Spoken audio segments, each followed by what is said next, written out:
My name is Trey Runyon, chairman of the board of the American Jazz Museum. I'm delighted to welcome all of you here to the press conference for the Jazz and Blues Festival. I can't miss the opportunity while I've got the microphone and a little focus to talk about things going on in the district that are really exciting for Kansas City and the region.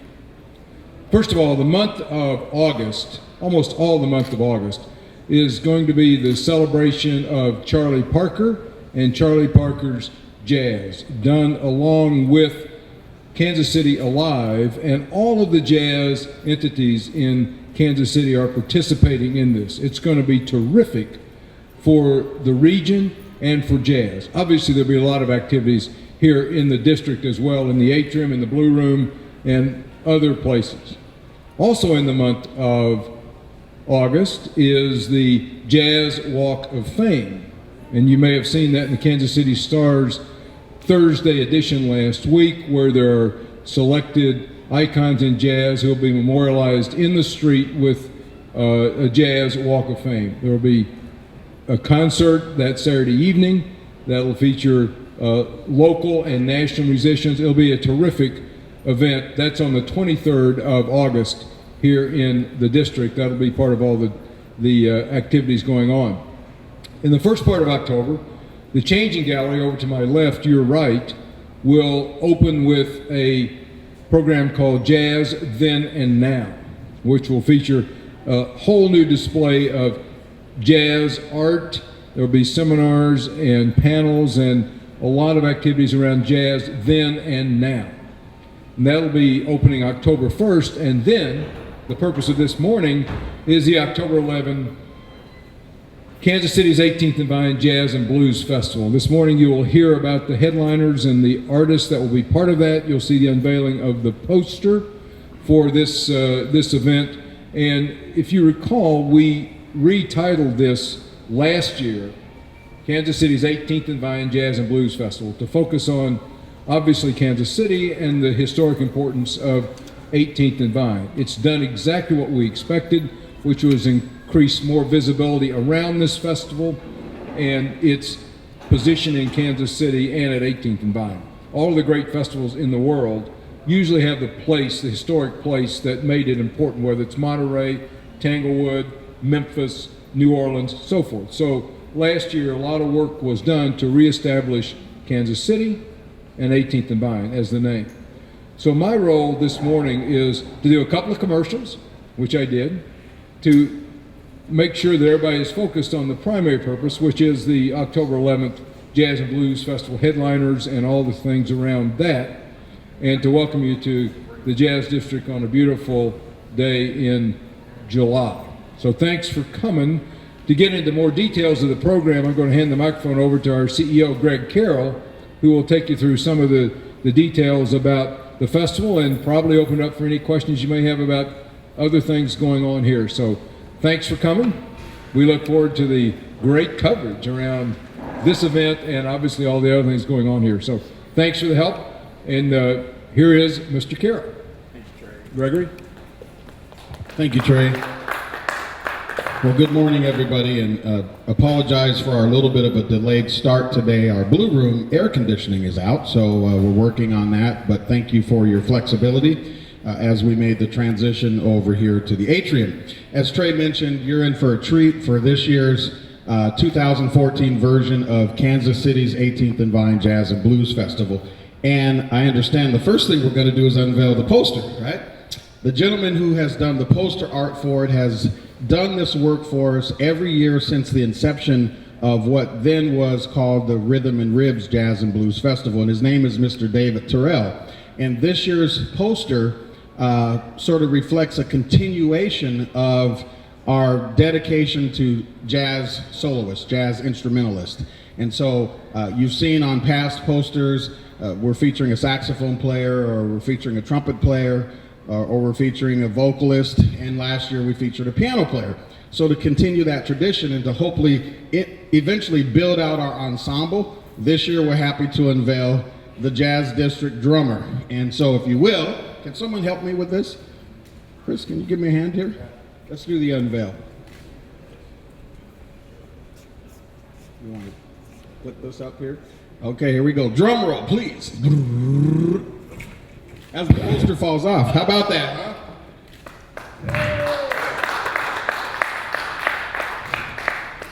So as you can see, this year's festival still has our iconic logo for the new brand for the Kansas City's 18th and Vine Jazz and Blues Festival with the thumbprint of the 18th and Vine Jazz District landscape on it. And that is available to you electronically as you continue to push the word out about this great event. We also want to take a minute to introduce to you the talent. We are so excited to announce our headliner talent. We're still in the process of securing all of our local and regional talent, but it gives me a great deal of pleasure to present to you 4 great artists. Michelle Indagiocello, who is a phenomenal vocalist and bass player who helped to usher in the neo soul movement and R&B movement. She's has, I believe, 18 Grammy nominations to her credit, a multiple number of Grammy nominations to her credit, and she's going to take the stage at the festival. So we're excited about Michelle Indagiocello. Also, coming up is one of my favorites, a legendary jazz trumpet player who's really come into his own as used to be called one of the young lions. Now he's not so young anymore, but he's a fabulous trumpet player, and he's bringing his quintet to grace the stage, and it's going to be swinging with some great jazz, and that's Mr. Roy Hargrove. Roy Hargrove. We also have joining us this year an incredible blues man, plays both guitar and piano, but certainly has a number of Grammy nominations under his belt as one of the world's decorated blues artists, and that's Mr. Lucky Peterson. And then we're going to close the night out with a party band. So all of you that are 50 and older, or those of you that are younger that might listen to music of those that are 50 and older, you're going to enjoy the sounds of the group Midnight Star. So that's our headliner lineup for this year. How about that? Let's give them all a round of applause.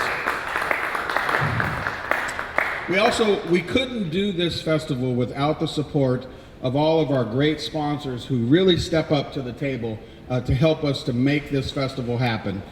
With a combination of in-kind support and cash support, we're able to deliver to the community an unbelievable festival with over 22 performances on 4 stages, and Sue's going to get more into those details in a minute. But we want to thank our presenting sponsors, which include the City of Kansas City, the NTDF, or Neighborhood Tourism and Development Fund, our good friends at Sprint. We want to thank our good friends at the Blue Cross and Blue Shield of Kansas City. They've been partners with us ever since the get-go. We want to thank our friends from the Convention Visitors Association for joining us this year. North Coast Brewing out of Fort Bragg, California, are joining us again as our official beer sponsor. The makers of the Blue Room Pale Ale. Our friends at the Downtown Council helped to provide us with great security as well as some cash support for the festival. We've received 2 grants this year to support the festival, one from the Missouri Arts Council. We're very grateful to their support, and the National Endowment for the Arts supporting us through a program called ArtWorks. We're also very grateful to our 2 partners, both the Kansas City Parks and Recreation and the next person I'm going to introduce to you, who is our executive producer, and her company, Parks and Pennington. So I want to again thank you all for being here. Thank you for supporting the festival and getting the word out. Our goal is to have 10,000 people here this year, and even more. With your help, I think we can achieve that goal. So it gives me a great deal of pleasure to introduce to you to our executive producer, Ms. Suzetta Parks from Parks and Pennington. Thank you, Greg. Each year, we look for ways to improve the festival and encourage more people to come down and visit. And so this year is going to be a reflection of that process. We are offering the people in the district, Dre mentioned to you some of the things that are happening in the district, and we want to make sure that the businesses and the folks that are in the district have an opportunity to take advantage of the festival as well. And so this year we're offering discounted tickets to those who live and work in the district, but we're also encouraging our businesses to utilize the festival as another way to secure more foot traffic and to take advantage of that theme of the festival. So what we're expecting is that on our website, and Chris is being very diligent in making sure that that website is interactive, It will reflect any of the specials that our businesses come up with that tie into the festival. So if there are drink specials that relate to Midnight Star or any of the features of the festival, we're encouraging the businesses on 18th and Vine to take advantage of that. And we'll post that information on our festival website. The ticket prices for this year are the same as last year. It's an affordable $10 ticket all the way up until the day after Labor Day. We feel that this price of $10 for individuals is very, very affordable. It's less than most other festivals of its kind.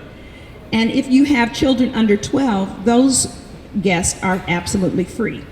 And if you're a senior citizen, those rates are discounted as well. We also have VIP tickets at $75. And VIP, it allows you to have a special parking space that's closer to the festival site, as well as a catered buffet in the area behind the festival. Great seating, great venue, and a view of the stage. After September 3rd, then the tickets go back up to $25 for individuals, but children are still free. So it's a great deal. It's the best deal in town. This is just a visual of an aerial view of the footprint of the event. For the last few years, we've had most of the activities is primarily behind the museum in front of the Greg Kleist Center. But to take a closer look, we will have 4 stages, 4 areas for entertainment. One area that is exclusively for our young jazz talent. So a lot of our jazz students have been invited to participate, and they will be performing on one of the stages. Our main stage will have the artists that Greg just revealed to you. We will also have a lot of our local artists in the Blue Room as well as the Gym Theater. So there are 4 areas within the district for everyone to enjoy. There are vendor opportunities available to businesses as well. And when we say vendor, we mean food vendors as well as art vendors, art and information. That's been a very popular feature for this festival. And the vendor fees are very affordable. The forms and the information regarding the vendors' opportunity will appear on the American Jazz Museum website, available for download. And that will be available today, as a matter of fact, to coincide with our press conference. This is just an image of the kind of fun and frivolity you'll see at the festival. Even our vendors are having a great time because they're making money, they're interacting with the people who visit the festival.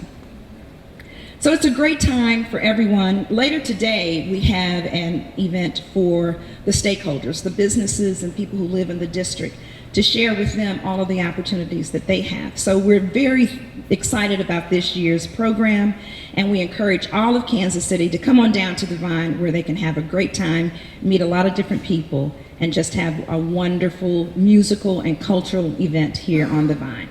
And now I'm going to turn it back over to Greg, who might want to entertain any questions you have or any other issues. Greg? Well, thank you. So we'll take a minute to answer any questions that you might have. Yes, sir. Is the electronic press kit on the festival.americanjazzmuseum.org site? Is there an electronic press kit? I'll repeat the question so everybody can hear it. Is there an electronic press kit available on the website? And yes, I believe there is. And Chris, the URL that they should use is festival.americanjazzmuseum.org.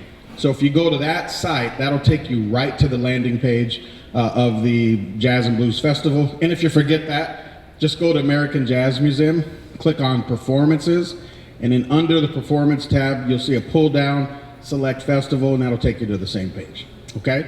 And I believe there is a press kit available. There's also hard copies of information on the table for you as well. Any other questions? Yes, sir. Maybe you want to reference the VIP Sure. area as well as the corporate tents, organization tents that are available still? Right, so as Sue mentioned, we have, so the question was to just give a little more reference to the VIP tents and the hospitality tents. We're offering this year an opportunity for companies to purchase a hospitality tent. that can house up to what, 40 people, Jess? Is that right? So 40 people can come and party, and you'll have dedicated food catering for that particular tent. You'll have a grab-and-go bin of beverages, some soft drinks, as well as beer and wine. And you'll have a dedicated space by which you can cultivate your clientele to come into the festival and kind of create your own little private space for, you know, smoozing and woozing or whatever it is that we do during festivals with our clients. Those are available at $2,000 for sale, and I probably shouldn't have said that for the media, but you guys get to edit that. So those are available for a discount rate. And then we also have a VIP opportunity, as Sue has mentioned. The difference is the VIP tent is for anybody that would like to purchase an individual ticket. That includes access parking to our VIP reserved lots. That includes catering, food catering, a private bar for that space, and then preferred VIP seating that's right in front of the stage.